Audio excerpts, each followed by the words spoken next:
সাকিব একটা সময় অনেক কষ্ট করেছে, ইউনিটের ওই মালের গাড়ির মধ্যে করেও শুটিং স্পটে গেছে। বাংলা ছবি বললে নাক সিটকাতো, বাংলা ছবির হিরো মানে কি একটা, তারাই এখন সাকিবের সাথে হাত মেলানোর জন্য দাঁড়িয়ে থাকে। আমি আগেও অনেক কথা বলে, ওই যে এরকম বলে আমারে ধরে লোকজন, তারপরে আপনি এটা কেন বললেন, ওইটা কেন বললেন। আমার যেটা সত্যি কথা, সাকিব একটা সময় অনেক কষ্ট করেছে, সত্যি কথা। তার বিগিনিংটা অনেক কষ্টের ছিল।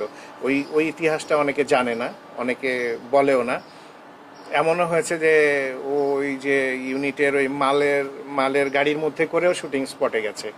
তো সে যদি এখন এই পজিশানে এসে সে যদি তার স্ট্যান্ডার্ড মেনটেন করার জন্য করে, এতে তো দোষের কিছু নাই। আর সে তো কাজ করে এসেছে, প্রমাণ করে এসেছে। আর এমন তো না যে না, আমরা তো ওর চোখের সামনেই দেখতেছি যে ওর ছবি চলতেছে।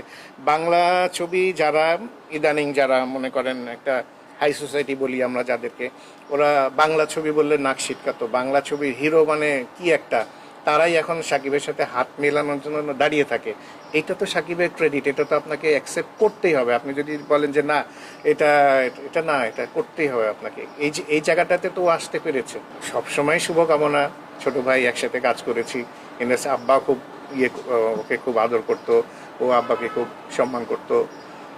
হ্যাঁ, দেখবো, অবশ্যই দেখবো, কেন দেখবো না। আমরা ওয়েট করছি কি, আমরা ওই যে তফসিল ঘোষণার পরে আমরা অফিসিয়ালি তখন সবার সাথে, এখন আমি কারোর সাথেই ওইভাবে কথাবার্তা বলা হয়নি। আমি যেটা এখন বলতে চাই, একটা জিনিস যেটা ফেসবুকে আমি দেখি, অডিয়েন্সের জন্য বলছি এটা, যে আপনারা একে ভালোবাসেন বাসেন, বিকে ভালোবাসেন বাসেন, সিকে ভালোবাসেন বাসেন, যার ভালোবাসেন সবাইকে ভালোবাসেন, বাট একজন আরেকজনকে নিয়ে বাজে কমেন্ট করেন না। ওই যে ছবি বানান, ওই বাজে কথা বলেন, এটা কথা বলেন, এগুলো কিন্তু ঠিক না।